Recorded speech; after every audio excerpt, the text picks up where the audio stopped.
We cutting loose. All right, everybody, it's time for another episode of DWMOD. And hey, it's Army-Navy week. I know you're expecting retired Army Captain Frost to be on, but he's not. He's got tickets to the game or something, man. He's gone. He's out. But in lieu of everything going on in college football with the coaching carousel and coaching issues up in Michigan and things like that, we got a coach on the show who's really dialed into a lot of that stuff, been coaching for a long time, got some ties in that area. Going to be real interesting to talk to him and see what the real feel of the temperature in college football really is right now inside of some of those buildings. And we're also going to talk to him a little bit about being a superhuman because, well, he's superhuman. Louis. We cutting loose. Touchdown. College football is now B1G versus SEC. Down. If you ain't listening to All Right Bet with me and Andy St.Clair, you're throwing away money. Ready? All Lions fans drinking that Kool-Aid. Super Bowl. Hey, disagree with me or don't. That's how it works. Andy St.Clair in the house. What's going on, boss? What's up? How are you? How are things? Man, good. When are we going to get you to swap that Bulls hat out for the #1 Pistons hat going here? What are we? Tomorrow. Man, the Bulls are terrible. I just like the green bull in this one. The Pistons are awesome. They're really fun. Pistons are looking good, bro. I hope they stay the course and don't.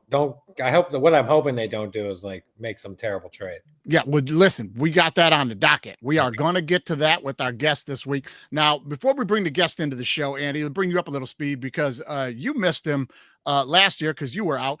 And listen, we got thousands, I mean, literally thousands of people who are new to the crew here at DWMOD since we moved to Cutting Loose. So we're going to bring you up to speed on who this gentleman is. But we'll let him do that a little bit when he comes on the show. So let's welcome to the show, Coach Lorin Granger. Lorin, what's up, buddy? Hey, how you guys doing? Thanks for having me. Man, always good to see you. Now, folks that don't know, Lorin and I played together in college, and you have been coaching at Battle Creek Central High School for how many years now? 25 years. 25 years. Are we that old, man? We are not that old. I started when I was 10. Yeah, that's right. That's right. Or I may still be 10, especially if you ask my wife. Now, listen. Now, Lorin I'm going to let you tell us. Now, you've been there 25 years, but just to fill some people in new to the crew here from Cutting Loose Network. Now, Lorin's been with Battle Creek Central High School for 25 years now. He is also part of the Michigan High School Coaches Association. Fill us on a lot of the stuff. You handle a lot of that stuff with the board and things over there too, right? Yeah, I've been involved with the Coaches Association almost all 25 years.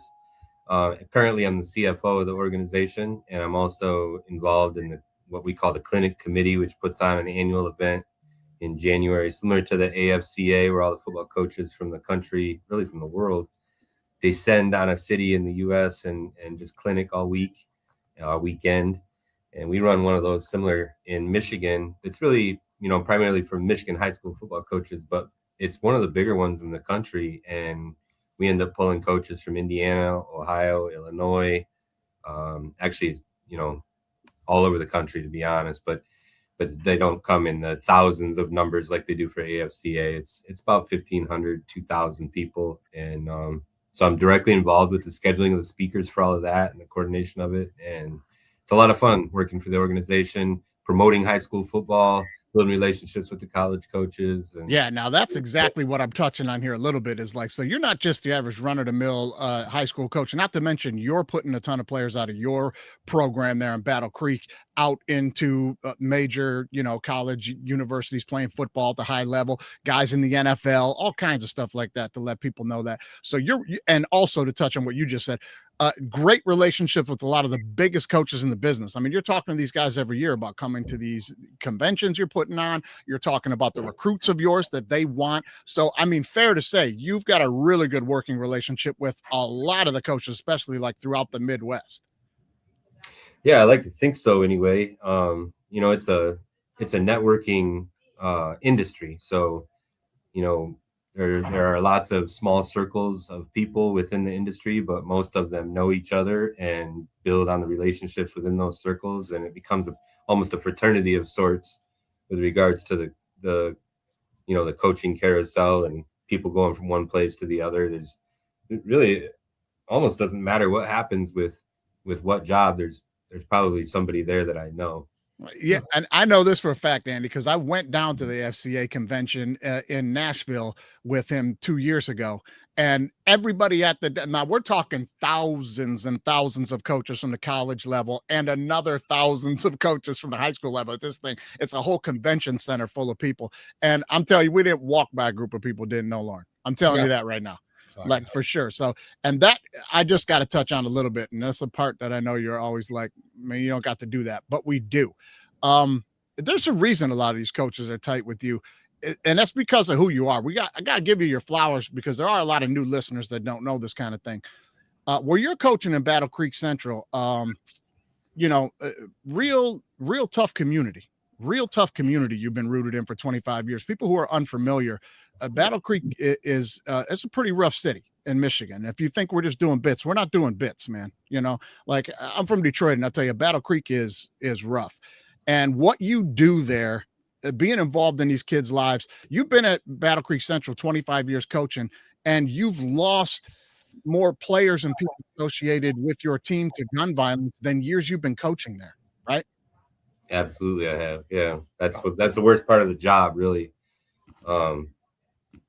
You try to make as much of a difference as you can with the kids and prepare them for life after high school. And unfortunately, sometimes they fall into the wrong hands and it doesn't end well. I've lost a lot. So yeah. I mean, the worst part. It's sad. I mean, more than years you've been there, and that's crazy to think about. It's crazy to think about. And this is a community where, I won't use the term father figure because a lot of people don't like that, but a positive male influence and some guidance in their life is what a lot of kids in this area need. And man, you provided to the tune of like taking them in with you. You brought kids in short of adopting them. They lived with you. I mean, like the things you're doing for that team, Andy, at the school, the budget got so bad that they had to cut bus drivers and cut down on buses to the point where they were going to have to tell some sports you can't play because the rules are you have to travel with the team and on the bus just be driving yourself to games. So all these teams are going to get shut down. My man went out and got his driver C chauffeur license and jumped in the bus and driving the girls to the volleyball games, the kids to the wrestling matches. Became the AD of the school. Every single year putting on events like not just around the Super Bowl, but for an example, like Super Bowl time, keeping the kids off the streets and renting a place and throwing a big Super Bowl party for them to all come and watch the game. And how many kids over 25 years have had their life changed and graduated high school and have gotten themselves out of that situation because of you, brother? I mean, tip of the cap, man. Got to give it. Well, not just me. We have a really great staff, and most of the guys that work here with me have graduated from here. They may have played for me or played with the previous head coach. Played for the previous head coach. A lot of the guys that work on our staff really just pour their hearts and souls into, molding and shaping the young men that we have, and young women actually sometimes come through our school district. And at the end of the day, like, not everybody's going to play football for their whole life. It ends someday for all of us. So the goal is, how do we prepare you to be a great father? How do we prepare you to be a great husband?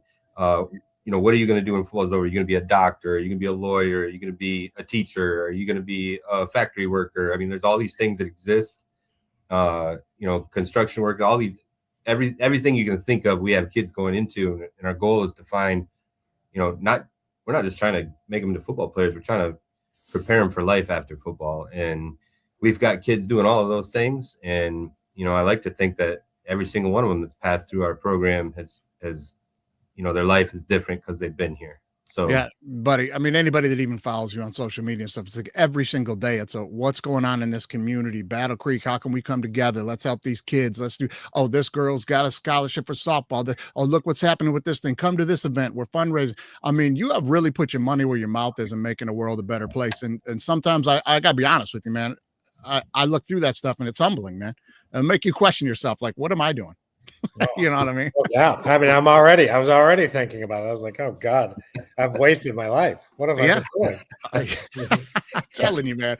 I'm telling you. But tip of the cap, Battle Creek is lucky to have you. And I don't need to tell anybody there that I know that because I see their pouring of love on the internet for you as well, man. So I couldn't be more proud to be your friend, brother. Congrats, man.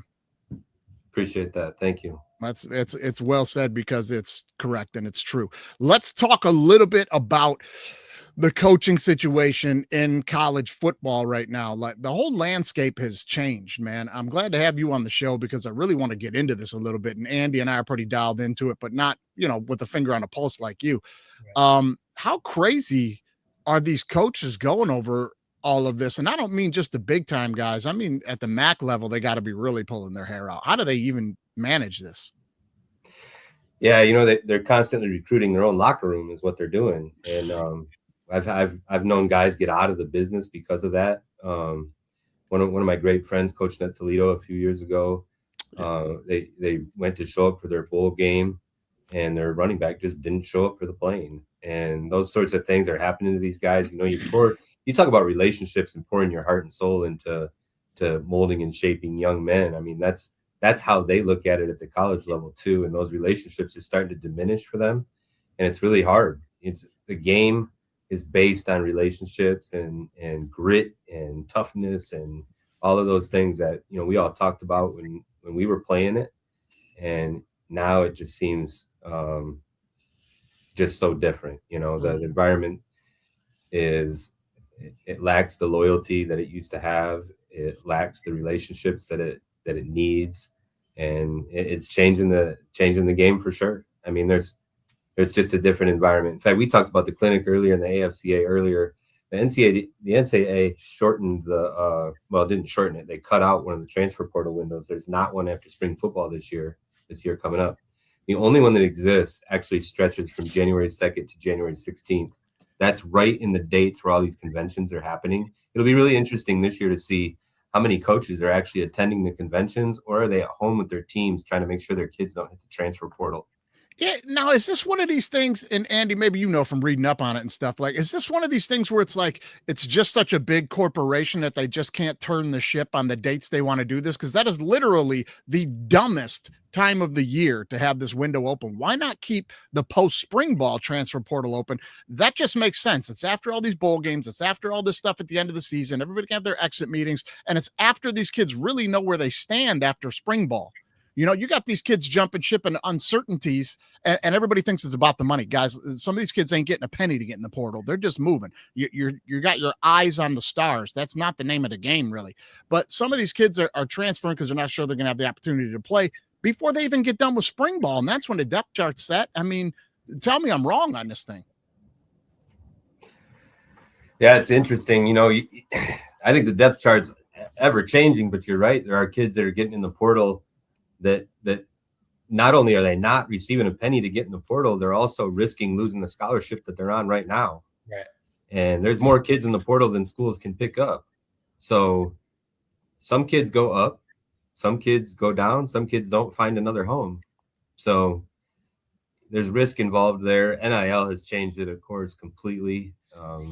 They eliminated that second transfer portal window because some kids were transferring in the first one, playing spring football, and then transferring in the second one. It's crazy. It's crazy. Andy, what you followed some of this stuff? Do you get any insight on this? I didn't even know that there was no spring transfer portal this year. I guess my question is why don't we wait till like a little later? Like I'm saying like late January, early February. That's kind of my question. Because in that 2nd to 16th or whatever the dates were, there's still the playoffs are still going. Not that these big schools need any help. Not that the Oregons and Ohio States of the world need help getting kids to come there. But a team like Tulane, who's in the portal right now, let's say they get lucky and get on a little bit of a run, which is doubtful, but you never know. It feels like it feels to me like it might hurt them a little bit, right? They might not be able to put all their. We saw guys sit out of playoff games last year because of the portal. Teams that were in the playoff had guys sitting out. And I don't mean for Boise State. You know what I mean? I'm like, guys leaving that were in the portal, and teams that had a shot to make a run are leaving. You've got coaches not coaching their team in the playoff. Lane Kiffin, I mean, Ole Miss, say what you will, they've got a legitimate shot to beat anybody in this thing. Right. They really do. And Trinidad Chambliss, one of our Michigan products up here, played for Ferris State and transferred there, is playing some of the best football in college football right now as a quarterback. And I honestly, I know that there's teams I know that they've lost, and I know that there's teams that probably are better than them, but I think Ole Miss has a chance to beat anybody that's in it and legitimately could go win the national championship. And I don't know if I'm Lane Kiffin, and that's what I've wanted my whole life. I'm not sure I leave. I don't care how much money. I want to win a championship. But that just goes to show you how much the landscape has changed for college football. It really has become all about the money. Yeah, and that's the first thing he tells us, right, Andy? Is he tells us, "Oh, it wasn't about the money. I don't even know what the contract, what the money was. I just wanted to make sure my players were getting my." Stop it! Just shut up. Stop it. I mean, are you buying that, Andy, or what? No, I think I wish Lane was coaching at Ole Miss this year. I wish he could coach in the playoffs. I agree with Lorin. I think Ole Miss, almost beat Georgia, whatever in the regular season. They have a very good opportunity to do it again. But I think he saw it, and he saw the amount of money they were going to give to players. And I'm sure Ole Miss was giving a lot of money to players too. I'm not concerned, for sure.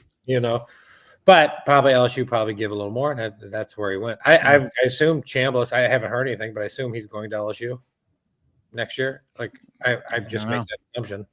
But I don't know if anybody knows that, really, to be honest. Yeah, I'm not sure about that, but now you can go as many times as you want without sitting out. At first, it was you could do the one and you were eligible. Now you can just keep jumping and jumping and you're eligible. Yeah. It's the Wild West.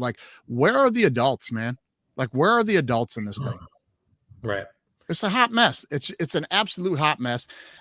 Listen, Lorin, you talk to some of these coaches, and I said before, they're pulling their hair out, and I don't want you to drop any names or anything, but these guys, they literally have to at some point be wanting to walk away, like your buddy at Toledo, just be like, this ain't worth it. I can't, it's too stressful.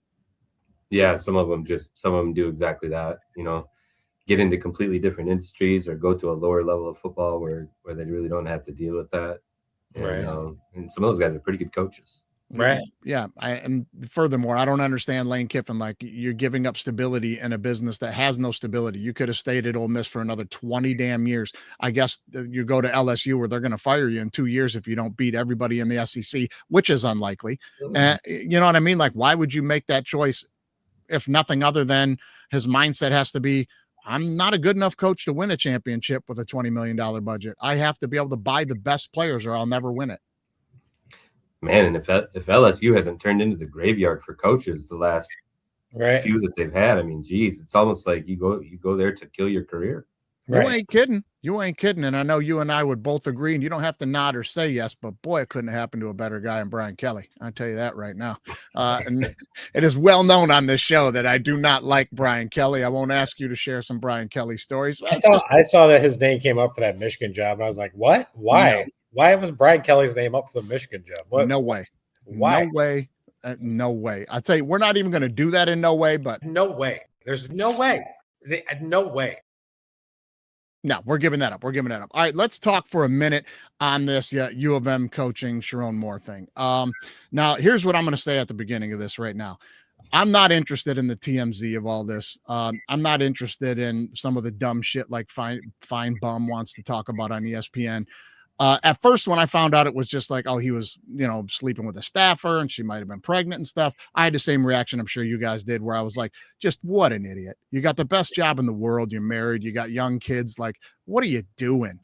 And then we got the rest of the information that I'm sure if you guys are up to speed or not, but they just released probably just a couple of hours ago exactly what happened. He went over there, threatened to kill himself, breaking and entering, some stalker charge, just some my man's at the end of his rope. And to me, I went from what a fucking idiot to this is sad. I now feel sad for the guy. He's worked his whole life to get to that place, and he made a bad choice and really unraveled and made worse choices. And I don't know. You go, Andy, are you at a point where you feel bad for the guy or you don't? I feel bad for him. He put himself into his own position. I'm sure he gets in the locker room and preaches making good choices to his players, and on and off the court, on the field. And my man did not make good choices. No. He just didn't. It's what a crazy 12 hours or 24 hours, 36 hours that was getting all that information. So I saw he faces charges for home invasion now and something else that just came out. So look, he's obviously not going to coach at that whatever level again, and he's just got to figure out his own life in some way. And which, by the way, Michigan now has an opportunity to get a really great coach and move forward and hopefully keep that quarterback.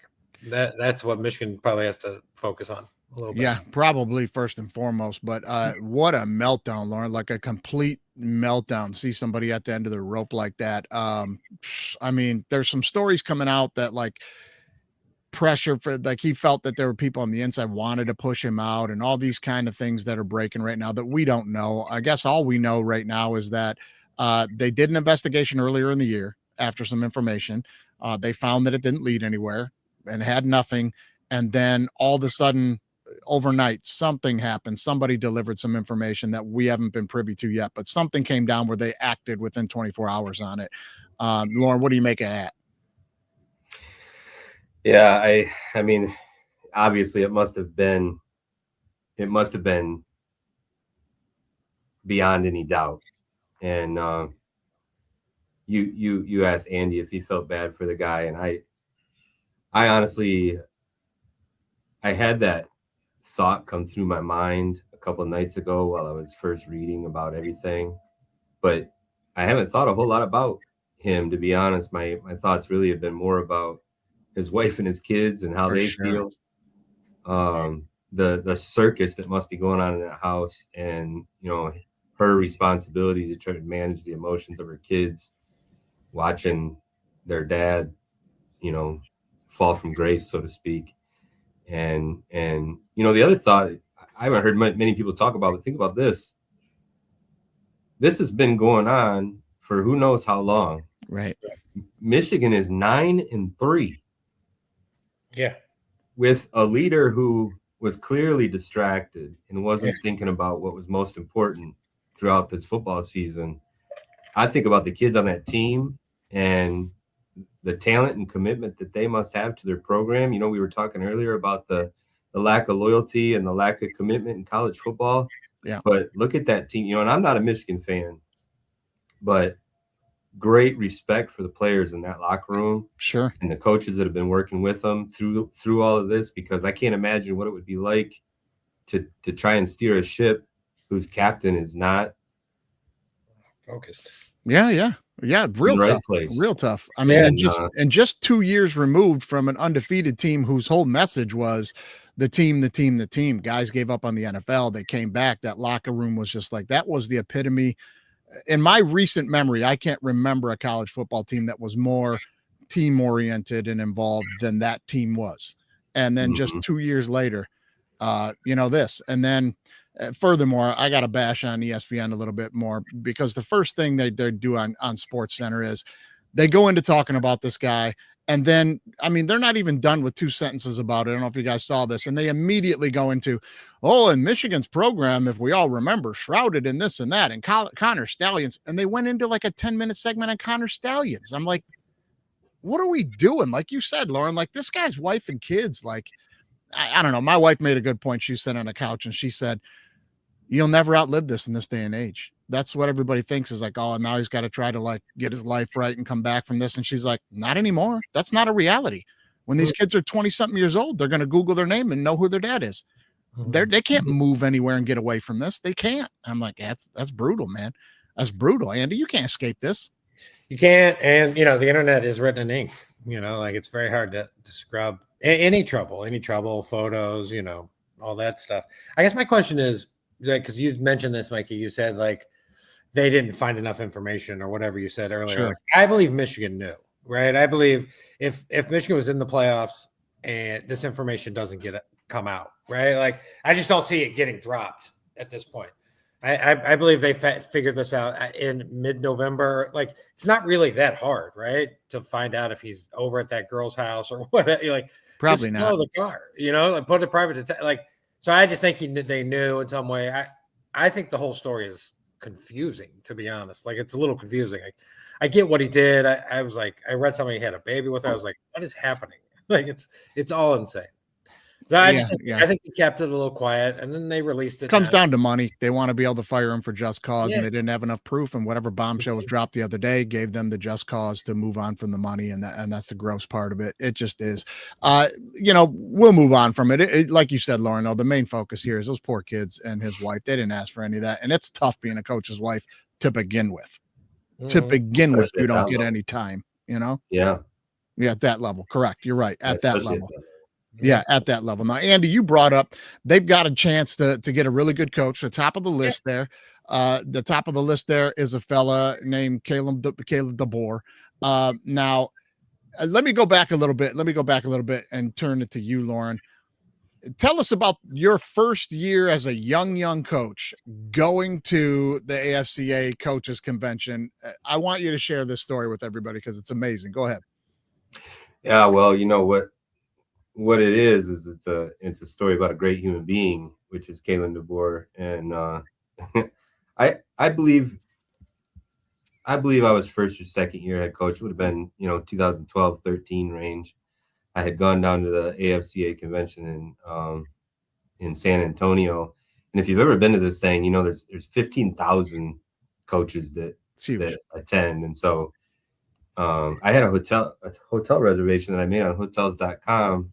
And when I went to check into my hotel room, they didn't have my reservation.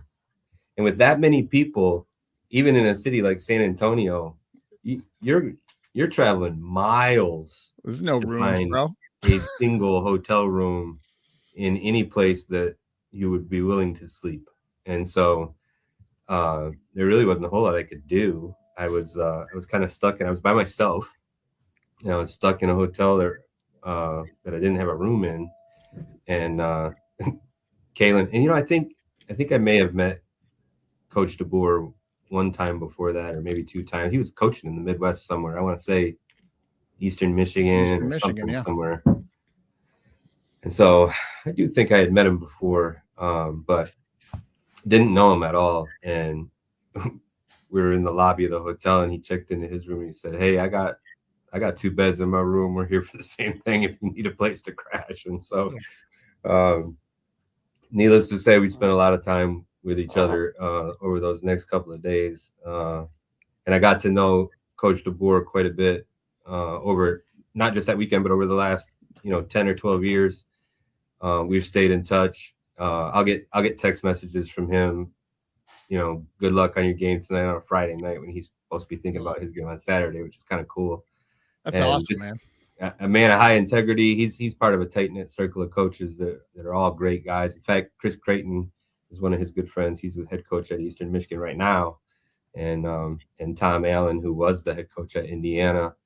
Those guys are all great friends, and I've gotten to know all three of them through each other, really. But yeah, he's a great man. Coach DeBoer is a great man. That's a crazy story, man. You just turned around and Caleb DeBoer is like, I got an extra bed, man. You'll crash with me. And then you guys are buddies and texting each other on game days and shit. Like, what a crazy story, man. Now, word on the street is he's considering this job, Andy. You've heard that, right? Like, I've seen reports that they're just working out the deals, the money. Yeah, I actually don't think he's going to do it, though. One, I think, kind of what Lorin's saying, it kind of seems I think DeBoer is probably going to stick it out there. It's only year 2, right?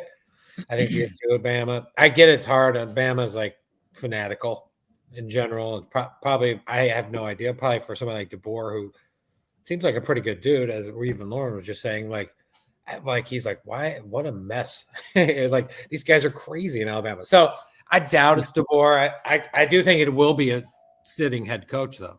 I do think it's going to be a coach from a guy currently coaching. Listen, I got to tell you, what do you think, Lorin? I mean, you know him a little better than us, and I'm not asking you to speculate on it. I'm just saying that gives you better insight, and you haven't spoke with him. Let's be clear about that to everybody. This is not a thing where Lorin knows or has spoken to them. He has not. We're just discussing him. What do you think? Is this something that is in his wheelhouse or no? Yeah, I don't think so. I don't know why you'd take that job with all the baggage that comes with it right now. Right. It's going to be a rebuild. They're already losing guys from this signing class. There's going to be guys hitting the transfer portal. It's going to be hard to repair a lot of the damage that's been done there. He took the Alabama job off a shelf Coach Yep. Saban left it in a really good place. Yep. He's got it in a really good place. He's a natural born winner everywhere he's been. Mm-hmm. But I'm not sure he's interested at this point in his career in laying the foundation for a program and trying to rebuild it from ground zero. I think he's trying to chase a national championship, and I think he's got a better foundation to do that at Alabama, and I think he stays. That's fair enough. That's fair enough. I would just throw a couple of counterpoints out there, like, try to put myself in that situation. And I'm like we talked about earlier, first and foremost, college football is now, especially in the SEC, is you have a shelf life of about 2 to 3 years and you're fired. You know what I mean? You're fired for not beating Georgia. Like, who does? Like, they're ridiculous down there in the SEC. It's ridiculous. And if I were him, I'd be like, man, maybe I'm tired of hillbilly setting my garbage cans on fire for losing to Georgia in the SEC championship game. Maybe I'm tired of hearing about how I'm in a hot seat every single week if I have a close game against Ole Miss, who could go win it all this year. And there's no longevity down here. You know what was the last conference alive that has some real coaching longevity for good coaches? It's the Big Ten. You go there and compete, and you can write your check every single year and stick around and stay. It's top heavy in a way where it's going to be Ohio State, Michigan, Penn State, Oregon every single year. Michigan and Ohio State, really, if you look at just the recruiting and the classes you're going to be able to put together to win there, it just looks like a place where if I was a guy, and I am a guy, who cares more about the football and the coaching and some stability and being competitive, man, I'd be out of Alabama in a minute. I don't need this. I can go up to Michigan and achieve everything I want to achieve and do it in a way where I don't have to do these political dances and hot seats every other week. I just think it's a better job for a guy like him, in my opinion. I mean, is that crazy, or does some of that land? But Lorin, what do you think? Yeah, I mean, you can come up to Michigan and shovel snow, every couple of days. And you just, no matter where you go, you end up with a different set of problems, different set of obstacles, different. Good point. Maybe he is putting out fires in his trash cans in his driveway. I'm not sure. Maybe people are talking about him being in the hot seat. I know one thing though, he's not hearing that because he's too focused on winning. He doesn't really care what people are saying, and he doesn't really care what people think either. He knows what he's got to do to win, and I know that's all he's focused on. And so I don't think that stuff really affects him too much. I know he's been up here before, so yeah, maybe I'm not sure where he considers home. I know he's from South Dakota or something like that, and I don't think he'd ever go back there. But maybe Michigan feels like home to him, and he would consider it just because of that. But I don't know. That's the depth of my reaction to what you're saying. Well, I heard word on the street though. He's got a buddy in Battle Creek that could reciprocate with a bed to hang out for a couple of days while he works out the contract, and maybe he can put this on here. There we go. That's what we want to see. That's what we want to see in Michigan right now. Let's give it up. Let's give it up, man. Well, we'll see how it turns out. But reports are reports, and ESPN really is BSPN, so we can't believe anything that's really involved in any of that. Now, this does bring me to something, another segment that I wanted to bring up this now, Andy. This is crimes against football. Crimes against football. This reminds me of crimes against football. This is something that brings me up. And we all remember these two fellas. Sure. We all remember what these two fellas did. So let's start a new segment. It's called Crimes Against Football. How about that, man? We know what these two guys did. The two guys in that picture, Joe Paterno is absolutely the Ghislaine Maxwell of college football. We all know he died of shame when all this came out. He probably should have went to prison for facilitating a lot of this stuff. But more so for me is all the young fellas that were involved in this thing. And the more that college football is getting out of control, I think every week we need to maybe dial in on some crimes against football, right? You know what I mean? So maybe that's a segment we'll start up coming up soon. But let's get to some quick hits. And quick hits brought to you by our good friend, Gordon Butterfield, minor league baseball Hall of Fame announcer. And he's on the call for True Laundry Detergent with What Just Happened. What just happened?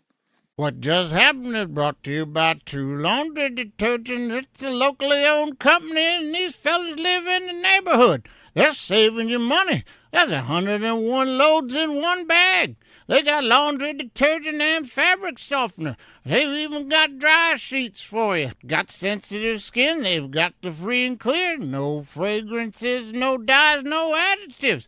Or if you don't like liquids, they've even got the detergent sheets. Just drop one in every load. There's 60 loads in that box. Just head on over to thetrueproducts.com for all your laundry needs. And don't forget to use your code CUTTINGLOOSE1 to get you 10% off your first order. That's True Laundry Detergent. It's Gordon approved. Janet Lipnicki with a fresh cup of Black Hawk coffee, looking to take on a washed-out beef patch. A ginger 1-2, and she's in the clear. Oh, sniper! Oh, what just happened? Looks like we've got action from the 6-story window of the book depository as Janet takes that second step. Oh, bang! Down she goes. Let's take one more look, and here we see she goes wrong right there. She's simply uncoordinated, and bang! Her face in the sand quicker than an ostrich. Oh, that's gotta hurt. Somebody put some chalk around that coffee. Black Hawk down. Oh, what just happened? Probably should have just did crimes against coffee.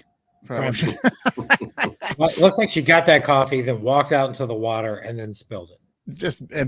Ate it. And I'm sure if we had the actual audio, whoever's on the other side of the camera is laughing. Yeah, for sure. Gotta be No laughing. doubt. Gotta be laughing. Anyway, man, let's get to some quick hits.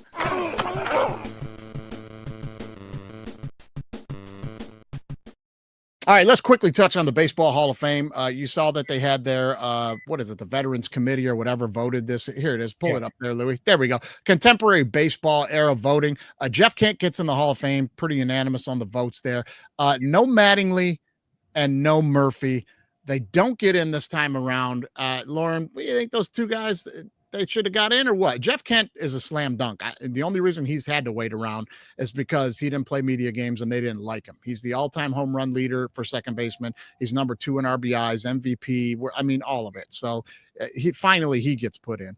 What do you make of the other two not going in? You think they're Hall of Famers? Mattingly for sure. Murphy, I'm on the fence. Mattingly for sure. Household name. Yeah, absolutely. Both those guys' numbers right there, Andy. I think we talked about this on the show before. Yeah. They put other guys in the Hall of Fame like Sandy Koufax and Roy Halladay, whose careers were cut short, but they were dominant there in their era. Murph, same thing, got injured. He was the 3-time MVP in the 80s, man. Like 400 home runs, 385. Come on. Put Murph in there, man. Put them both. They both should be in. Yeah, and now here's some names at the bottom of the list here, though, fellas. I'd like your opinion on real quickly. Bonds, Clemens, Sheffield, none of those guys get in at all. Now, Bonds and Clemens are going to keep this up, and I don't care. I'm fine with it. I don't give a shit. They're liars, and they're going to sit it out for it. Sheffield is the one that bothers me. This guy didn't do or take anything. Like the story with him, I don't know if you guys are familiar. This is a 500 home. He's the only 500 home run guy that's not in the Hall of Fame. And because they claim because of steroids, this guy was never popped, never failed a test, never accused. He wound up on a mailing list from that Balco Labs because he went there one time. I believe the story is with Bonds. He was like, you got to come work out at this place. And he went there and saw what was going on and was like, nah, man, I'm out on this shit. Never went back, but wound up on a mailing list from them. And when they did that investigation, his name turned up, and now he's lumped in with all this, and he's never been found guilty of any, but also a guy like Jeff Kent that the media hated because he told reporters to piss off and get away from him. I don't know, man. What's your take on all these steroid guys, Lorin? Thoroughly investigated too. Sheffield was thoroughly investigated. Thoroughly. Never anything found. Nothing. Yeah, yep, I agree with you 100%. Plain and simple. Yeah, should be in. Also had one of the coolest batting stances of all time. Should be in the Hall of Fame for that dope ass batting stance. Yeah, I do think Clemens and Bond should be in though. They will be eventually. They won't do them like Pete Rose. They won't make them wait to posthumously, but they'll be in eventually. But I got no problem with them letting them guys sweat it out. Yeah, no, they should ride a little bit. Yeah, let them sweat it out a little bit. But you know who's not in again, Lorin, close to the vest for you and I, who will now have to wait until 2028. Mr. Lou Whitaker still not in the Hall of Fame is ridiculous. I thought that'd be the first one that you would bring up. I was kind of disappointed that you're talking about all these other guys when the most important one who's not in, Sweet Lou, Still not in. Ridiculous. I beat it to death on the show. Andy's probably tired of hearing it. The epitome of second baseman in the Hall of Fame is Joe Morgan. Pull Joe Morgan's stats up and put him right next to Lou Whitaker. They are identical. I mean, identical within 2 to 3 in every category. It's ridiculous. This guy's not in the Hall of Fame, man. I should have put this one and knock it off.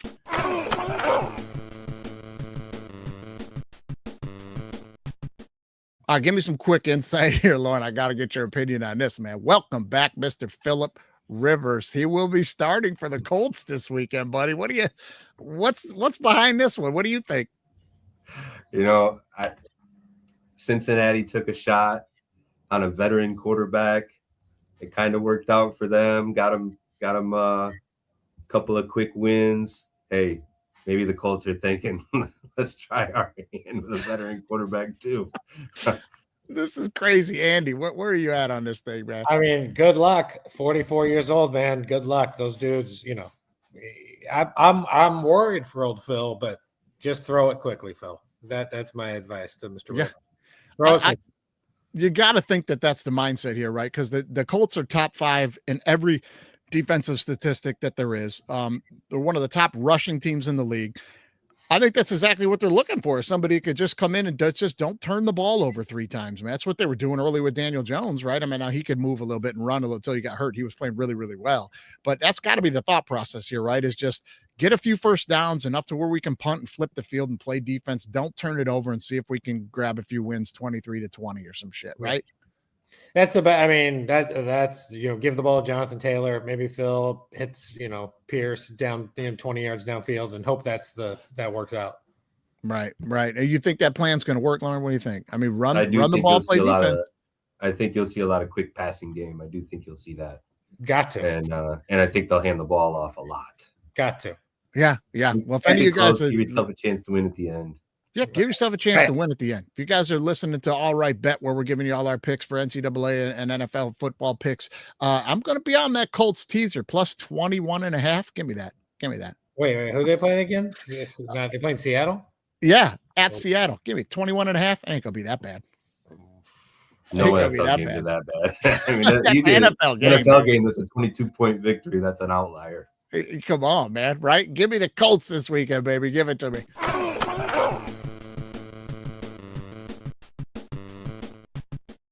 All right, interested on your guys' take on this before we move into No Way, because this is really going to tie into No Way here. College football playoff, it is set. You know the teams: Bama at OU, A&M and Miami. That was the big one, Miami getting in. We know who the teams with the buys: Indiana, Ohio State, 2 best teams in the country, with Georgia, best 3 teams in the country. Texas Tech on the bye. JMU, Oregon, and Tulane against Mississippi. Now, let me jump to you first, Andy. You think they got it right? Do you think they got it right? No. I think we have one too many G5 teams in there. I mean, Notre Dame probably should be in there. I think if you made me fill out a list of 5 teams that I think could win it all, I would have probably said Notre Dame is in that 5. But Notre Dame didn't win the games they should have won. So, it goes on both sides. They got to win early. No, they only lost by 4 points to 2 teams that are in the play. They're playing each other. But, I'm happy for JMU. I'm happy for Tulane, but there was probably I'd take Texas, take Vandy. I'd probably take BYU, and I don't even like BYU. I think they're boring to watch. But I'd probably take those teams. So I don't think they got it right, but that is the system that they're in. So, it needs to be tweaked a little bit. Yeah. Well, Lorin, what do you think? What do you think about the teams that are in, who left out? What's the one that irks you, or are you fine with it? Yeah, I agree with Andy. I think I wouldn't have taken either one of the group of 5 teams that are in there, Tulane or James Madison. And if you play on those teams, I mean, cool to be in the playoff, but do you really think you have much of a shot? I don't know. I just think, for them to we talked earlier about the NIL, the transfer portal, all that stuff, for them to be worrying about preparing for a game that they know they're going to get beat in.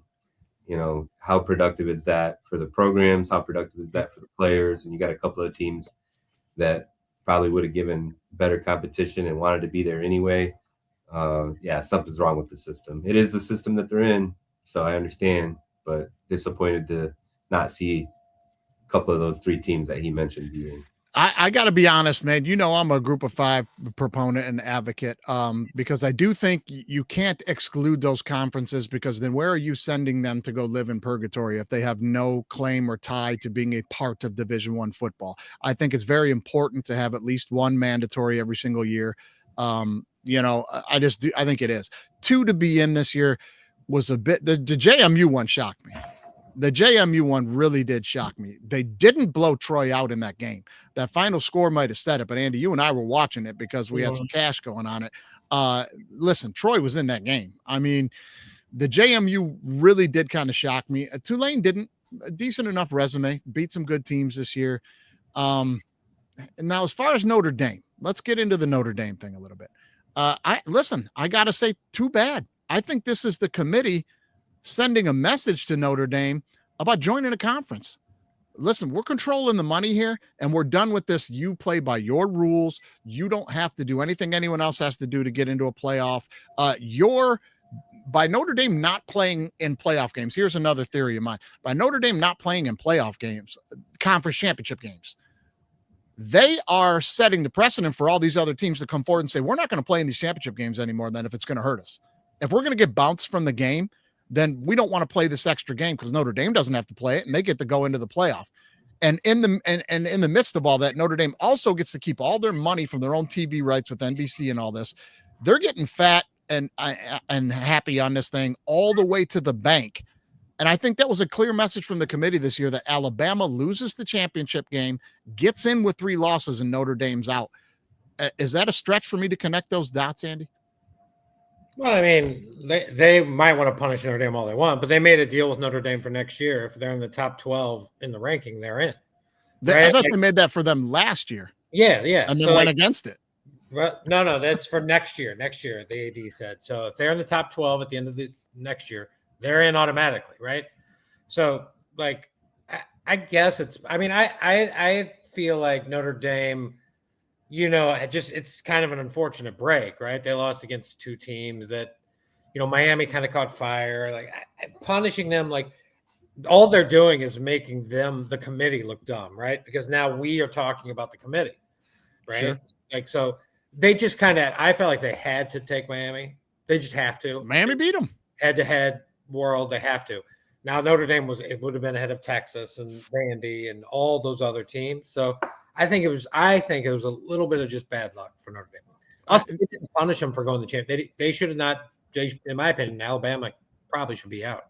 But they didn't put them out. You can't put the team for playing the conference championship. No, you shouldn't, because the championship games are big money, and teams are really starting to squawk about not wanting to play them anymore because it hurt their playoff chances. Now, Lorin, I know you are probably going to be really bummed out to see those games disappeared. I will be. The conference championship games?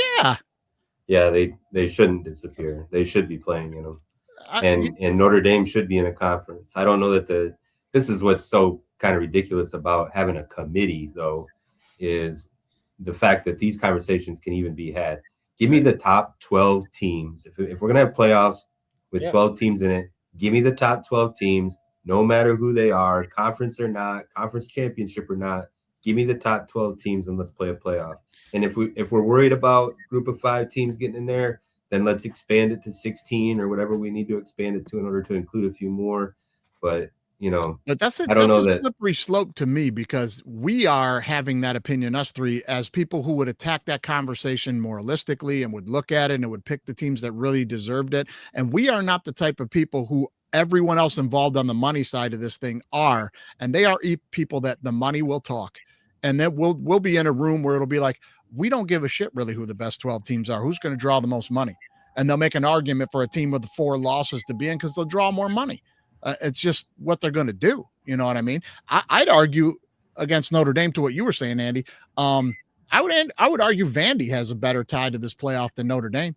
Notre Dame lost to Miami head-to-head. They lost to him, and they lost to Texas A&M. Vandy's only 2 losses were to who? Alabama.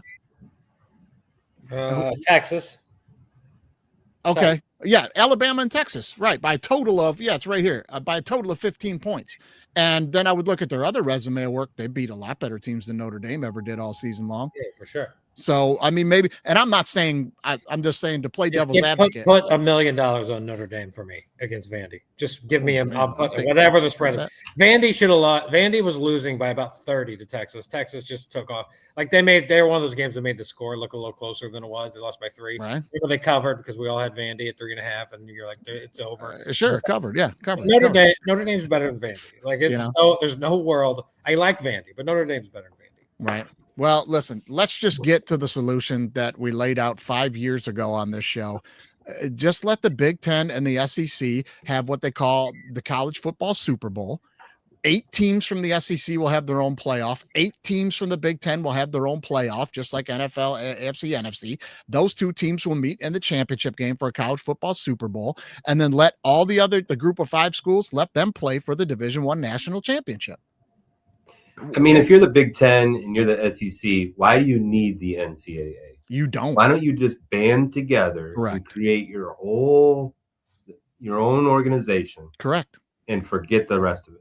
Yep. Pilfer the ACC and the Big 12 for whatever teams are capable of playing at that level, and all the other teams that aren't, let them fall into the group of 5, and then we'll just have the 3 national. You have the FCS championship, you'll still have the FBS championship and bowl games and things like that, and then the Big 10 and the SEC just have the college Super Bowl, and let's be done with this dumb shit. Mm-hmm. I mean, that's just what we should do, man. No way. There's no way. No way. Probably not going to do it. Let's stick on Notre Dame for one more minute here, guys. And let's get into what Brady Quinn had to say. Okay. Did you guys see this? Yeah. So folks are upset about Notre Dame isn't playing in a bowl game after weeks of folks. And listen, I'm just going to summarize this thing right now because there's no reason just reading through the whole thing. But what Brady Quinn is saying in this statement to the press was 4 weeks, ESPN for ratings used Notre Dame to just get people talking and to talk about this and to have their little ratings on their show. And they kept putting them in front of Miami, which we talked about weeks ago, Andy, right? Like it was bullshit clickbait. They kept putting them in front of Miami just to generate viewership for their show. Then they turned around and screwed them at the end to let Miami into the playoff. And now Notre Dame and then the ACC network, which is run by ESPN, was playing the Miami Notre Dame game nonstop for almost 48 hours leading up to the decision being made. They were clamoring for Duke and Virginia to get in over Notre Dame, ACC people at the top of the athletic departments and things. They really hammered on Notre Dame really, really hard, and ESPN at the forefront of all that. And now you're mad they're not going to go play in your bowl game and make you money to play against BYU. Is he wrong, Lorin? Yeah. Hard to say what's right and what's wrong, but I can tell you this. The bowl games have lost their significance. Yeah. The playoff has ruined that. And so we've seen players for years dropping out of bowl games, saying they're not going to play with their team. It was only a matter of time before teams started dropping out completely too. And, you talk about Notre Dame, Notre Dame's not in a conference, which changes it. It's different for them than it is the teams that are in a conference because that's revenue sharing to the conference. The teams that are in a conference are taking monies away from their conference by not playing. They ought to be fined by the conference. So I'm not sure what's right and what's wrong there, but I get it. I understand. Well, you know what I think also played into their decision a little bit here, and you correct me if I'm wrong, Andy, is NBC is airing no bowl games this year. They don't have any bowl games on NBC this year, and that's Notre Dame. Because when Notre Dame gets picked for a bowl game, NBC gets some kind of precedent, a contract I was trying to dig through to get the bylaws to it all. But NBC gets some kind of precedent to that bowl game because they own the rights for the Notre Dame games, or they get paid on it or something. Right. Notre Dame not playing, I think it has a little bit of a tie to the NBC money. And again, I think it has the ties to the people that are smarter than us in these big rooms trying to force Notre Dame into a conference so they can all start collecting all that money. I mean, does that make sense? Yeah, I think you're Quinn's right, and I think both, and the ACC's right? Like, as you guys are saying, like Notre Dame's not in the ACC. Correct. Like, the ACC's got to push for Now I get that they play a lot of the ACC schedule, and by the way, the ACC did right by Notre Dame in 2020 in the pandemic year, because if you recall, Notre Dame didn't have anybody to play when we were pushing teams together, and the ACC Good point. got some teams for Notre Dame to play. And you may remember Notre Dame made the 4 that year. They were in the playoff, and they lost to Alabama. But if it's not for the ACC, Notre Dame doesn't have enough games. Just truly doesn't have enough games to get in there, because that was a little bit of a hustle in 2020. So look, the ACC is kind of shitting on Notre Dame, and maybe they should or shouldn't, but the ACC has also helped Notre Dame. So both people need to chill out as much. True, very true. I think this is all pushing down that same road, though. But hey, just go show the world you're that damn good and go beat BYU then, maybe. No way. There's no way. No way. Okay, here we go. A little bit of game time. You guys ready? A little bit of game time here. I got a little game. It's a brand new game for you guys. Okay, we're going to call this one Piggyback. This one's called Piggyback. Now, here are the rules. Here's how this thing is going to work. I'm going to ask you guys alternating questions, okay? When it's your turn, you will answer first, and the other person will have the chance to piggyback your answer or give their own answer. Let me give you an example really quickly how this would work. Andy, if it were your turn right now, I'd ask you, who is the leader in college football Division I for wins? Team or coach? Coach. Who's the winningest coach? Right now or ever? Ever. I gotta say Saban. But was it Bear Bryant? Is it Saban? Who is it? Okay, so then he would go with Saban, and I would ask you, Lorin, do you want to piggyback that and agree that it's Saban, or do you think it's somebody else? I'd say percentage-wise, it's probably Kalen Bohr. Well, not percentage, wins, total wins. Oh, total wins. No idea. I'll go with what he said. I'll piggyback. You guys are going to kick yourself. So if you piggyback, you get a half a point, and if Andy's right, he gets a point. But neither of you are getting anything, guys. It's Jopa. 409 Jopa. Right? Yeah. You know, which brings us to tie into crimes against football, that they kept marching that man out there just to stand there with those headsets on while everyone else was calling the game just to get him to 409 wins. We all know that Mr. Robinson down at Grambling is the winningest coach of 408. They took Jopa to 409. That's a crime against football. Against football. But that's how the game will work. And then after your question, I'll ask a bonus question. So here is question number one. Question number one, we're going to go to you, Lorin. Okay. Who is the NCAA's all-time leading passer in yards? All-time leading passer in yards for NCAA football. Wow. Tough one. That's a tough one. Very hard one. Hard one. I have no idea who that would be. I'll give you one clue, and then we'll play piggyback. He was a longtime backup in the NFL and had some pretty good success. I have my guess, but I don't know if it's right. Is he a commentator? I'm backup. Yeah, not a commentator. Who do you think? Throw us a name, Lorin. All-time leading passer in yards.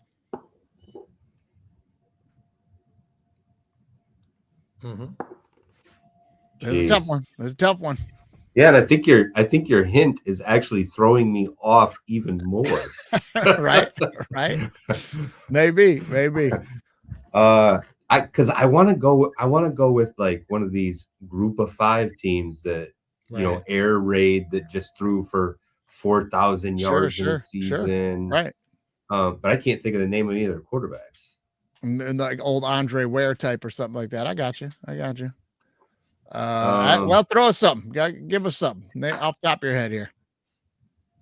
Okay, I'm just gonna, since I'm from Michigan, I'm gonna say Tom Brady. Tom Brady. Okay, Tom Brady. Andy, we want to piggyback that or give it your own answer? You said my guy. I was gonna say Andre Ware. Oh, okay. Nope, neither one, guys. Neither one. It was Case Keenum. Oh, Case Keenum. Timmy Chang up there. You remember Timmy Chang up there? But it is Case Keenum with 19,217 yards. So chance for a bonus point. Okay. Do either one of you know? And shout it out quickly after I ask it. What college he played for? Houston. Oh, Andy with the point. I had Andre Ware at Houston. There's Case Keenum with the 6,000 yard season billboard up at Houston right there. Okay, so Andy up 1-0 right now. Thank God to the bonus point. Thank God. All right, Andy, you're on the clock now. The NCAA all-time leading rusher in yardage. All-time leading rusher in yardage. Oh, got it. These guys are always people I should know, but I don't know. Yeah, right. All-time leading. I'm not going to get it because I don't know. It doesn't come to my mind right now. This is a tough one too. It's all these stupid small schools that always get. Oh, I go with. It probably just happened too. Probably like a couple years ago. Ollie Gordon. Okay. Yeah, go. You want to piggyback that or give a different answer, Lauren? Don't piggyback that. It's probably wrong. I'm going to go with Ron Dane. Oh, Ron Dane. Now, I'm going to tell you this right now, Lauren. You were close. Ron Dane is second. This guy broke Ron Dane's record. Ron Dane's record. Donnell Pumphrey. Do you know what school he was from? Shout it. No. Texas. Not a clue. Christian. CCU. San Diego State Aztecs, baby. Pumphrey is the leader. 1,405 yards. But you were close with Ron Dane. Ron Dane, Ricky Williams, and homeboy from the Colts right now, Jonathan Taylor, up at the top of that list. Okay. 1-0, Andy. Back to Lauren. We got 2 questions to go. I'm going to give you a list of coaches here. I want you to tell me which of these 4 coaches had more college football wins. Okay. Nick Saban, Mac Brown, Lou Holtz, or Pop Warner? That's a tough one, isn't it, Lauren? Lou Holtz. You're going to go with Lou Holtz. You want to piggyback that or a different one? And Lou didn't coach long enough, is my general thought. What's the other 2? Saban or who? Saban, Mac Brown, or Pop Warner? Mac Brown took too much time off. I'm going to go with Pop Warner because it's insane that he's in this list. Yeah, you got it. It's Pop Warner. Pop Warner. Guys, they freaking named Little League football after the guy. I almost said Pop Warner, but I'm like, he's got to have thrown that in there to throw us off. Yeah. That was the point. Now, Andy at 1.5. Now, here's bonus point. Can you name who Pop Warner coached for? Oh, God. No way. Who he coached for? The team? Yeah. Who did he coach in college? I'll guess Texas A&M. I have no idea. No. You want to give a guess, Lauren? Florida. Oh, man. Pitt or Stanford. He won the national title at both of those schools, Pitt and Stanford. So 1.5 to Andy. Here we go. Question number 4. Last one. It's your last chance here. Now, Andy, you got to go first. Okay. As far as head coaches are concerned, as far as head coaches are confirmed, this head coach and his immediate successor hold the record for combined wins. Which coach who was then his successor immediately then stayed for another long tenure, and they combined have had more wins than any coach and his successor in the history of college football? Can I have Coughlin and Tomlin on this one? Can I have Coughlin and Tomlin? This is college football. I know, but just in the NFL, can I just have Bill? Who's been good? Who's been good for a while? Like FSU, Florida. Florida's much. It's a tough one. You got to think who's had coaches for a long time. Texas had a little bit of a drought. Who's the coach at Ohio State? Usually a coach comes in and gets fired, and then another guy comes in, and so it's got to be back to back. And is he still coaching? Yeah. At the same university? Yeah. Ooh, okay. Right. Makes it interesting. This is a really good question. I heard this question and I loved it. And I was like, this is a good question. I'll just guess because we don't have hours. I'm going to guess Ryan Day and whoever coached. Tressel was it before him, maybe? Yeah, Tressel put it along. But I'll go with Ryan Day. Okay. You don't want to piggyback that, Lauren. Give me. I think you probably have the answer, Lauren. I really don't, but I gotta think Kirk Ferentz is in there. Wow. Who coached before Ferentz? Great call. I can't even remember. You got it. It's Hayden Fry and Kurt Ferentz. Hayden Fry and Kurt Ferentz right there, man. Yeah. Oh, man. 232 wins for Fry, 212 for Ferentz. Ferentz still coaching, a total of 444 for the two of them. Iowa has not. Do I get a half a point for that? Yeah, we're going to give you the whole 1.5. Yeah. Draw. That was a hell of a thing to come up with the answer to that one. Right. Hell of a thing to come up with the answer to that one. Nobody wins today, but fun anyway. No way. There's no way. No way. Next time, I like piggyback, Andy. I think this is a good piggyback's a good game. We just got to like it. The last one's a good question. I should have thought the Iowa coach does a terrible job by me. Yeah, well, 27 years. Yeah, I mean, like they haven't had a different coach since World War II than those two guys. So, right. They're the NFL. They're the Steelers of college football. Yeah, I mean, 100%, 100%, 100%. All right, let's rock some knock it up before we hit the big six picks here. All right, everyone. Time to do me a favor and knock it off. Andy touched on this a little bit earlier. Lorin, I want to get your opinion because I know you're a big Pistons guy too. Bam. Listen, enough with the clickbait, especially from Detroit websites about the Pistons going to get Giannis and going to get AD and how they need to add another star. Lorin, are you interested in trading away a bunch of these guys to bring in a second star to try to go win a title? No way. If it ain't broke, don't fix it. Fuck right, man. You know what I mean?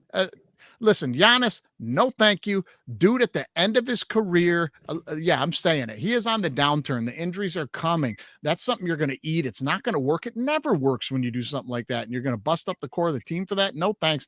And AD, who would trade for street clothes right now and think that gives them a chance to win a championship with a guy cheering from the bench? Andy, would you touch AD for a bag of used balls right now? No, I think if you're the Pistons too, you're not going to win the title this year. No, only Oklahoma City's going to win the title. They're 24-1. Like, sure. What are we doing? Why would Detroit ever dare even risk three dudes for one? It doesn't make any sense. Like, that team they already have can make the finals. They just have to beat the Knicks or whoever. Like, just get to the finals and take your shot. You're not going to win anyway. Nobody's going to win. So no two-headed team of two superstars is going to. You made the great point, Andy. You're not going to beat Oklahoma State or Oklahoma City like that. You're not going to beat them that way. You're not going to beat them anyway. But the only way you can compete with Oklahoma City is to have a solid team that is deep. You've got to be deep and good, and you've got to have a big-time scorer. And that's outside anybody else in the NBA. That's the Pistons right now. They're deep. They're good. Everybody does their job. Duren is putting in 20 and 14 or 15 boards a night, and Cade can score at will. You're the only team that's got a shot to play against them. Yeah, no way. You can't. You just can't do it. You just got to be like, well, I mean, unless you could get a great deal, you could do it. But like, don't do it, Detroit. No way. Not AD. I'm with you, Lorin. You nailed it with your face and you just laughed. Like, why would you bust this team up right now? The East is wide open. Just stop it. All right, everyone. Time to do me a favor and knock it off. Okay, now this one, I don't know if you guys saw this or not. Shannon Sharp, he can't get on TV anymore because of things that he's done. So he's got to do his show and he's got to say crazy shit just to get people to clickbait, right? I mean, it's clickbait, which is unfortunate. I used to like some of the things he would say because he would say shit other people wouldn't say. And then he just got, like everybody else, caricature of himself.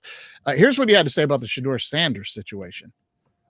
Shannon Sharp tells Chad Ochocinco that he believes the Cleveland Browns are trying to set up Shedeur Sanders by letting him start the remaining games of the season. Shannon suggested that the timing of this looks like a complete setup to make Shedeur look bad. Lorin, what do you make of that? I think Shedeur looks good right now. Right. Yeah. I mean, what does he mean? He thinks it's a setup by this. I'm guessing he means by like when they let him start, but I guess I would have to remind Shannon that Dylan Gabriel got injured is why Shedeur started. They didn't pick the spot for him to start, and he got the start against the Raiders. Here's the first 3 games he's going to go in and start. Raiders, 49ers at home, which the Niners, they're not that great, but okay, it's the Niners. And then he gets the Titans at home.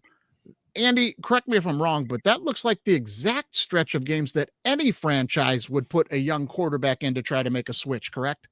Yeah, it seems like they're just not the biggest Shedeur Sanders fan. They got the Bears and the Bills and they got the Steelers and the Bengals. It's like, I think what their plan is they'll lose all 4 and they're going to draft Mendoza or whoever if they get the 1 seed. Yeah, they probably will because they're the Browns. They'll probably fucking do that. But I mean, I'm with you, Lorin. The kid looks good right now. He's playing well.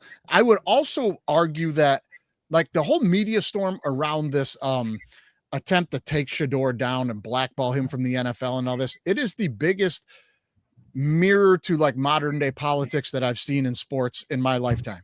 Okay. ESPN, which is sports media, there is no other network. They created this boogie monster. They did all the reporting and pushed all these stories about how bad he was in these interviews and all the dumb shit he was doing. And Deion's trying to pick his team. Like they whipped up this whole storm that the league was against them. And now they created the boogeyman. And now they're sitting there playing good guy. Like, look what everyone's doing. They're trying to blackball him and he's playing well. We're on Shedeur's side. You started it. Am I wrong, Lord? They started it. No, they sure did. And to be honest, I think it's done Shedeur a favor that they did, because it's gained him fame. Yeah. Even when he wasn't playing. Yeah. And now for him to step in and actually be producing and putting up the numbers that he is just adding to his fame. I agree. Right. I agree. And I also think I was shocked that he handled it decently. Like he seemed to, I think overall handled all the questions and all the stuff over the course of the season pretty well. So I'm with you. I think if anything, Shedeur, the arrow's pointing up here for Shedeur. 100%. The comeback against the Titans, they do that stupid new analytics. Lauren, I know you're on my side of this without even having to argue about it, about how dumb these analytics are now, that when you're down 14 in the fourth quarter and you score, you go for 2. Because the analytics show if you get it, you win the game if you score again. And if you don't, you get another chance at the 2-point to tie to send it to overtime, which is a 50-50 play. It's not a 50-50 play. There's a 50-50 outcome. You get it or you don't. There's not a 50% chance that you're going to get it. It's like flipping a quarter 4 times. On paper, 100%. It's a 50-50 chance, but you could wind up 3-1, 3-1, 3-1. It's not. It drives me crazy. They go for it. I don't know if you watched that game. They did it. Didn't get the 2-point conversion, so they're down 8. And then Shedeur took them down and scored again, and they had to go for the 2-point conversion, and they missed that, and they lost the game by 2. Right. Listen, Shedeur's doing well. I want to shoot the whole ESPN bullshit in the foot right now about they picked the stretch of games from the play that was to try to make him look bad. Bullshit. We just pointed it out. Raiders, Niners, Titans. Those are games that you would put a young guy in. I would also argue that everybody talking about how much he's been buried on the depth chart and he's not going to play and stuff, and they're not going to let him play and blah, blah, blah, blah, blah. If this was any other young quarterback that someone drafted and they weren't letting him play at all in his first year and then put him in at the end of the year when, they're pretty much out of it for the season, just to let him get some games under his feet going into next season, any other franchise would be patted on the head for that, as they're bringing him along slow. They're doing the right thing. They're doing what's best for him. The Browns have done what's best for Shedeur, and we're seeing, like you said, Lauren, it has worked. They didn't throw him out there in the midst of all that media storm because it would have eaten him alive. They let it kind of die down and go away, and then they put him in. They've done him right. Everybody quit bitching on the Browns. They've done him right. Am I wrong? I agree 100%. I think so too. Yeah. Yeah, disagree with me or don't on that. ESPN, just full of shit, man. All right, everyone. Time to do me a favor and knock it off.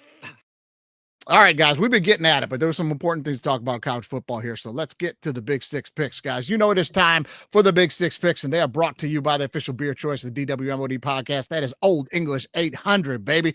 Lauren, you're going to watch some football this weekend. What's your drink of choice when you're watching football, buddy? The Brass Monkey, of course. You understood the assignment. Thank you. Brass monkey, that monkey, brass monkey, chunky. Oh, yeah, baby. I'm going to be having some of those this weekend, 2 p.m. tomorrow afternoon out at Cut and Loose headquarters, having a Christmas party. I'm coming through with Brass Monkeys for sure. For sure. We're going to be doing that all weekend. Now, let's get into it, guys. It is the Big 6 picks. We're going to be doing, obviously, the Army-Navy game. But let's jump into game number 1 here, Lauren. It is the Salute to Veterans Bowl, which I find ironic happens every year on the same day as the Army-Navy game, which is the actual salute to veteran Army. I mean, it's really dumb, isn't it? Anyway, we got Troy laying 3.5 to Jacksonville State, and that's Jacksonville, Alabama. And the over-under here, 46.5. Who do you like in the Salute to Veterans Bowl, Lauren? I like Jacksonville State. I think Cam Cook's going to be cooking, and I think I would take them. I also think, though, I would go the over in this game because I do think it's going to be a lot of points scored. Okay, Jax, and the over. Andy, what about you? I'm with Lauren. I like Jack State. It's a bowl game too. I'm almost always on overs in bowl games because I think there's just people are going for it. There's trick plays. There's turnovers. Like, I love the over. So give me the over, especially in the bowls that don't matter, like this one.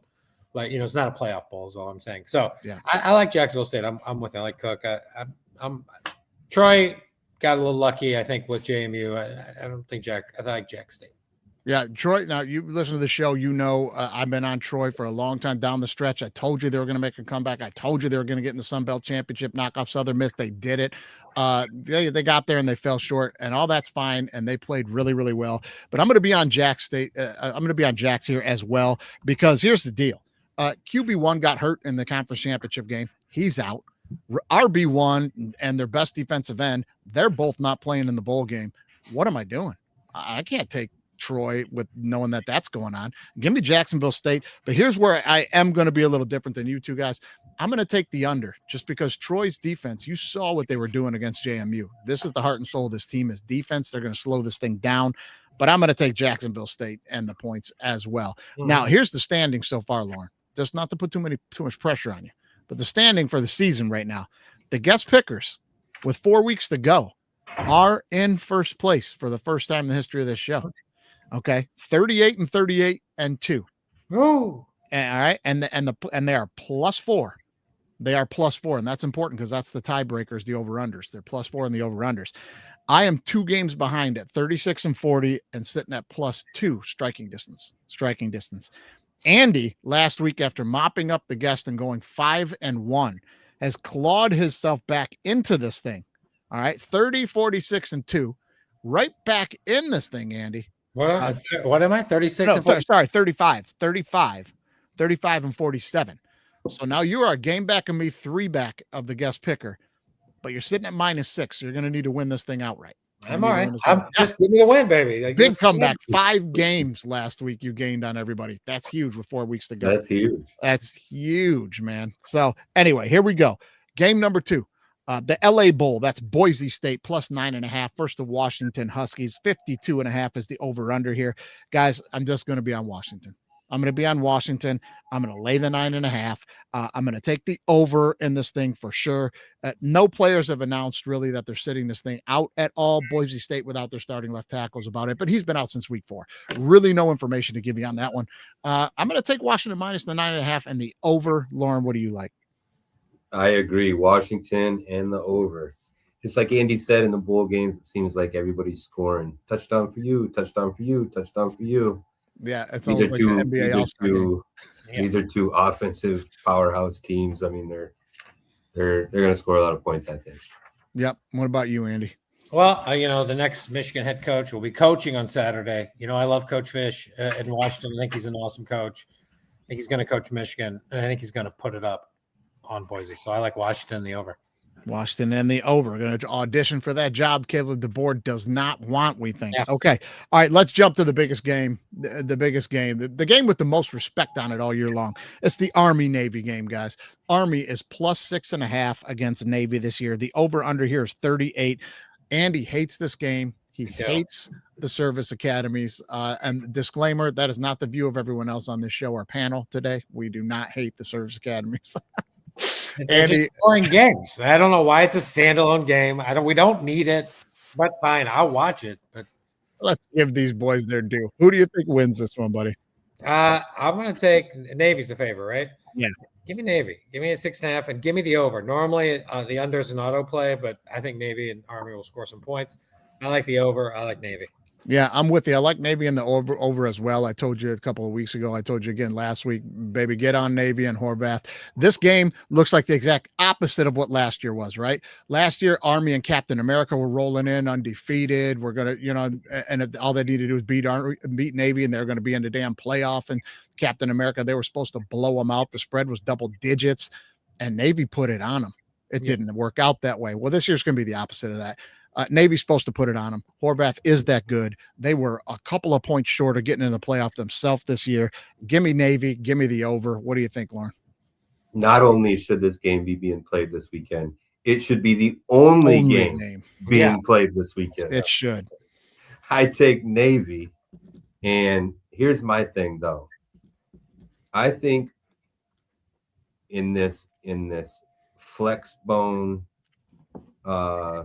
world, one thing you know how to do is defend the flex bone. And I'm taking the under. I don't think either of these teams score a lot of points because they know exactly how to defend it. Under for me, but I'm taking Navy. All right, man. Well said. Well said. We're going to see what happens in this one. Now, Lauren, because we are giving out gambling advice, there are laws in every state now. We have to play a disclaimer about gambling. So here you go. What advice do you have the kids not to gamble? So with gambling, there's no such thing as losers. There's winners and quitters. So you just got to keep going and just keep. And you gotta you gotta phone a friend and you borrow money. You borrow from your mom, your dad, your sister, your brother, and just friends. And then there's no such thing as losing. It's a winning sport. There it is. Thank you. There it is. Let's go.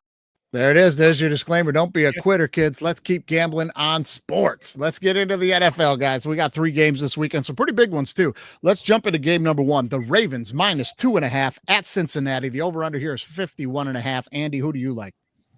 I mean, neither, if I was being completely honest. Both teams lose. I love it. I love it. That's good for me and the guest. But I think I just kind of feel like it's a Bengals number, and I got to take the Bengals at 2.5. Hard to trust the Ravens right now. Not sure Lamar is 100% healthy. Or he's lost, or it's gone. Right? He's lost a few steps, a little bit. And I don't think that's the case. I just think he's hurt. So I'm going to take Burrow, and I'm going to take the over. I think the Bengals defense scares me, and the only way the Bengals are going to cover is they're going to have to score. So I'll take the Bengals, and I'll take the over. I got to tell you, Andy, you are not going to be happy this weekend because you hate it when we have the same picks. You don't like being on the same page as me, and I'm on the same page here, baby. Cincinnati and the over. They look good last week. Burrow looks like he's playing fine, good enough. Ravens look down. I'm just going to double down on what you said. Cincinnati and the over for me. Lauren, what do you think? Do the Ravens keep it alive? Going against the grain, I'm picking the Ravens. I think Joe Burrow's lost. I think he's frustrated. I think that their team is frustrated, and I'm going with the Ravens. You're going the Ravens over or under, but you think there's going to be some points? I'm going under. Going under. Okay. I'm going under. No Higgins this week for Cincy as well, so just Chase. Oh, there we go. Maybe get a bunch of balls there. All right, this one, big game in the AFC East, man. The Bills -1.5 at New England. 49.5 is the over-under here. New England beat them last time up in Buffalo. Lauren, who do you like here? I like the Bills, and I like the under. I don't know what the weather's going to be like, but I think it plays a factor. It's going to be cold, might have a foot of snow. Who knows? Also, the Bills, Christian Benford is the man. I see him having a big game. Bills come out on top. Taking the under, though. All right, Bills and the under. Listen, I'm going to be on the Bills as well here. I'm just going to play the odds here. Like, it just seems like these are 2 teams that are best in the division. That just plays to a split for me.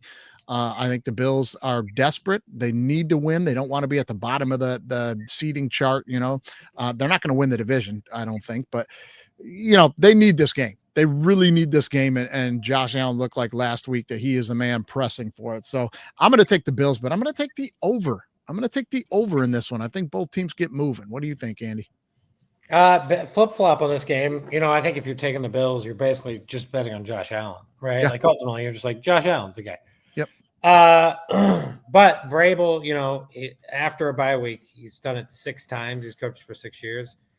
His record after a bye week is 6-0 against the spread. Ooh. Look, I think I'm going to be on Vrabel. Like, I just don't think I like the Bills, but I just don't think they're that good. We've seen them lose a lot on the road. If this game was in Buffalo, then maybe I would have taken Buffalo. But Buffalo already lost to New England at home. They did. So I'm going to take New England, and I'm going to take the under. It's going to be very hard to run on New England. It's going to be cold.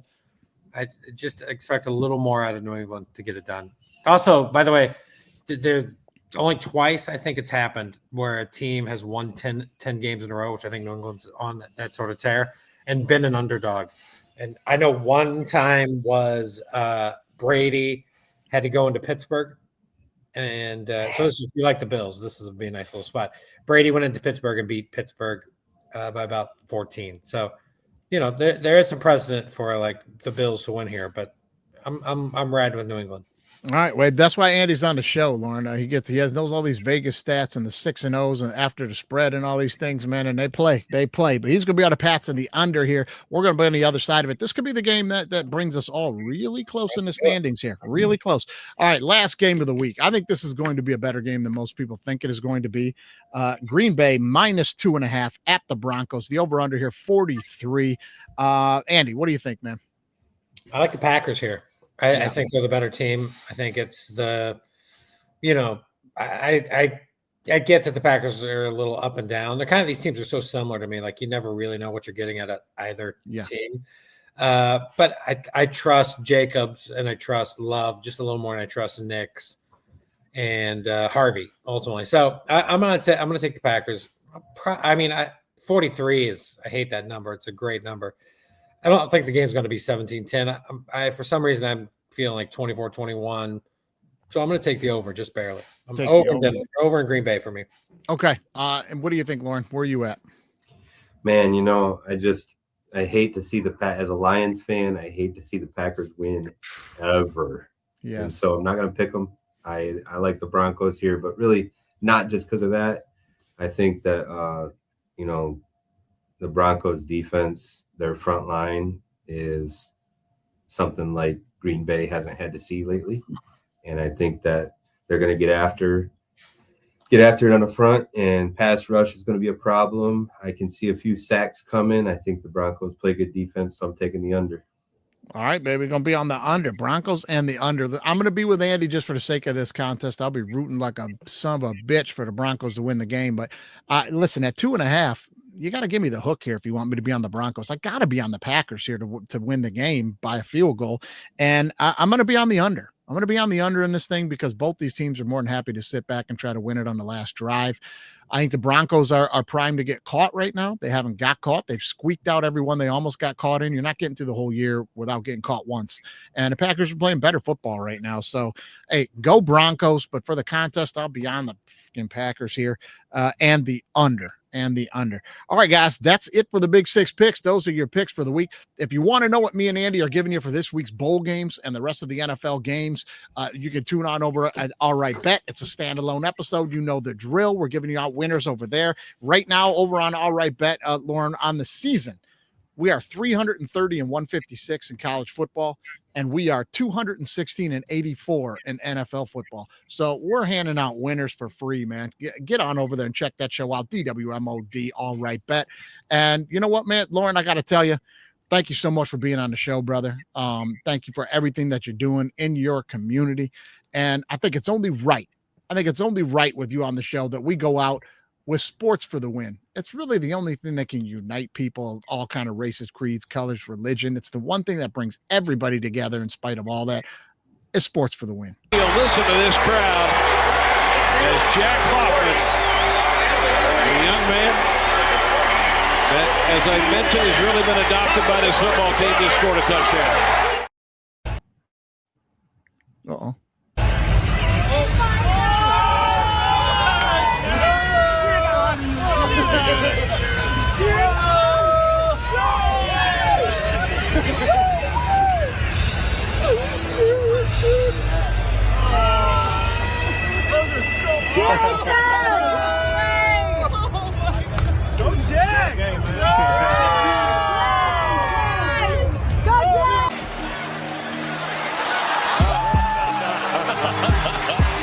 That'll do it.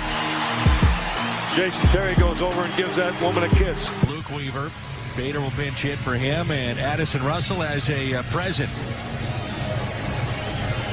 Now that's cool.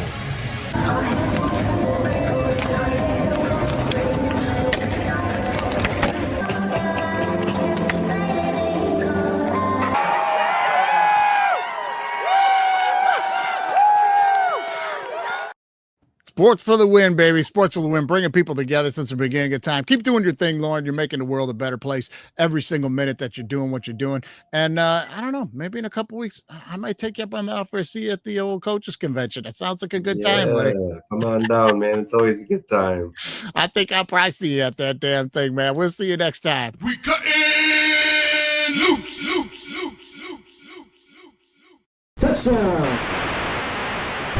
College football is now B1G versus SEC. If you ain't listening to All Right Bet with me and Andy St.Clair, you're throwing away money. Oh, Lions fans drinking that Kool-Aid. Super Bowl.